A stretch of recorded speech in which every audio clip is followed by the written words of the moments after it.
All right. Well, let's, I guess, jump to the next one, which is the little voice in our head. Ooh, okay. So let me share again. For the longest time, I wanted to climb the big birch tree behind our house. My brother climbs it on its strongest branches days after day. My mom said that someday I'd be able to climb its branches too. Today was that day. I'd grown a lot over the past few months, but I was still scared to climb that big old tree. As I approached the tree, I looked up as the branches swayed in the wind. Suddenly, I heard a whispering voice say, "You can do it, Danica." I turned around, wondering who said that, but nobody was there. Again, I looked up into the tree, wondering if I should dare to climb its branches. Once again, I heard that voice say, this time it said, "You are strong and you can do it, Danica." I think She sure is cute, hey? That doesn't hurt, does it? I think it's twofold, or maybe even morefold on with a little voice. But first of all, of course, the self-talk and to be able to feed yourself with the things that are going to serve you rather than letting some of the negativities that just are surrounding us day in and day out, whether it is from the school or outside, it could be anywhere. But to just be able to have one more source of reminding yourself of how you can do things. If you decide to do something, that's the first step. And once you make a decision to do it, you can achieve it. The other is the little voice that we, over time as adults, we like to ignore the fact that it's there, and we need to come to grips that, yeah, it's like a running faucet. It's always going. There's this voice that just continues to flow. And what do we do with it? Do we listen to it? Do we not listen to it? But just accepting it, that it's there, and start to just realize that there's reasons and things to learn from it, but don't go down the wrong path, and just be okay with the fact that you're separate from that voice, and it's a healthy way to look at things. Louise Hayes, the book that Isabella just showed, she is kind of the pioneer of mirror self-talk, and she helped people during that AIDS crisis many years ago, and that was one of the key legacies she left behind, besides a publishing company that she supports people that are aligned with her and how they help serve other people through their writings and in spirituality and just looking at different ways to heal than traditional methods. But that was the little voice. Another author, his name is Shad Helmstetter. Yeah, and it's called What to Say When You Talk to Yourself. So just to recognize the existence and make the right choice of what you're saying to yourself day in, day out. And I'm a strong believer in even having like a tape that does just affirmations and just says these things to you. If you're not hearing them, they just kind of eventually sink in, like just a repetition of doing anything. And then you start to inadvertently act a little bit differently or feel a little differently because this is feeding your subconscious mind. So the little voice is a powerful one we should be aware of and yeah, just kind of accept and realize that it's there and you're separate from that voice. Excellent. And so is that particular video with Danica, she starts to bring that concept to the children in that. And I'm assuming that there's more than one of those videos, because you had mentioned that you guys have about 40 of them. Is that that's where she starts to talk about that inner voice? And does she address that more than just the positive thoughts? I think, I don't know if from the 4 to 10-year-olds we get too much into that. I'm not sure, I can't recall the videos. Yeah. So but you're more encouraging them to pay attention and to listen to that inner voice that has the positive and encouraging aspect, or also known as the conscience, I guess, that paying attention to that voice and becoming more aware of that one. Yeah.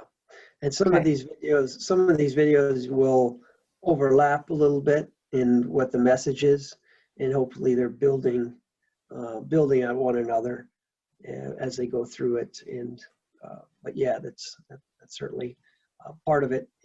The premise, of course, the main premise at that age is just to give them that positive self-talk, and then to start to also recognize the difference, and recognize the fact there is a voice, and that's talking, and separate yourself a little bit from it, and expand on that, and just kind of get to know that at an early enough age where you're not letting it just kind of consume you, and realize that you can breathe and step away from it. Cool.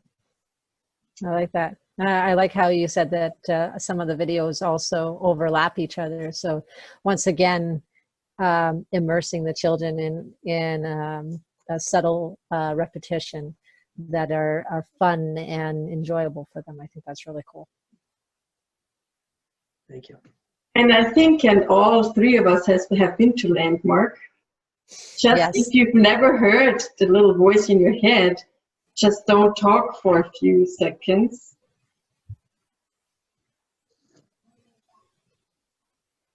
I don't like listening to that one. Let's start talking again.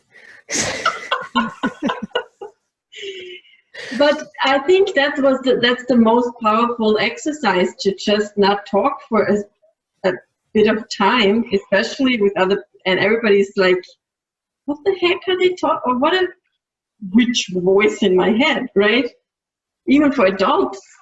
I mean, I didn't learn until the voice in my head until my 20s. So, yeah. So.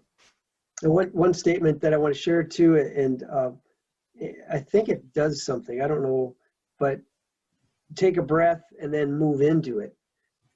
Your thought doesn't move into it. You just, who you really are moves into it, and that's what I think I take from it.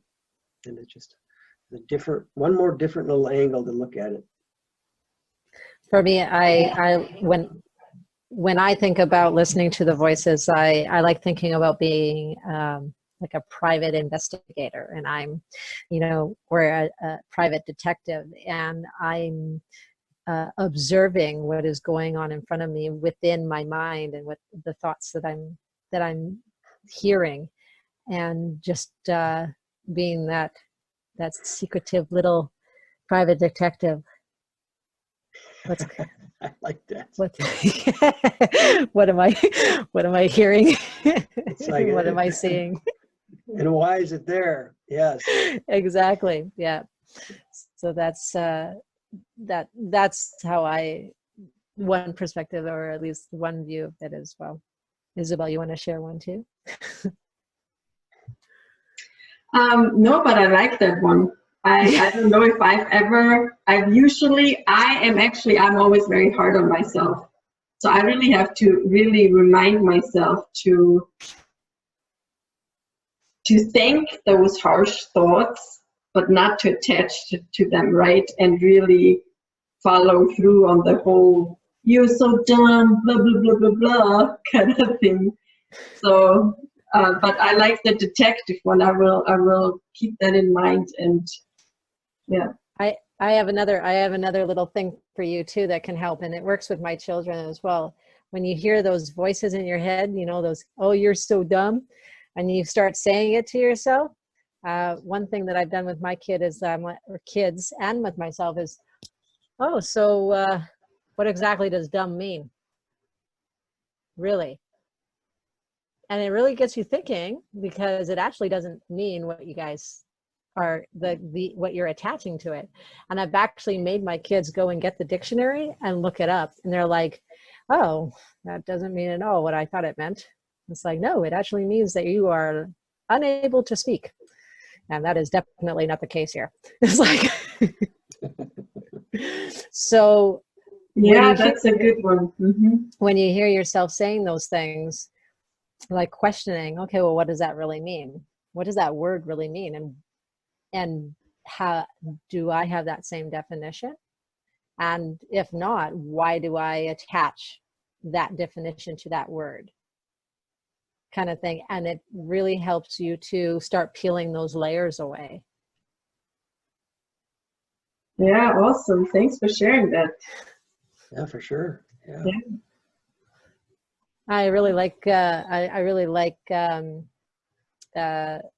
fact that you guys have got a video or a few videos that are overlapping with that concept. I think it's very, very important to introduce children to that at a very young age. So I definitely applaud you for stepping up and making sure that is one topic that, or at least one of many topics that you guys address with the children that you're reaching with the Real You Academy.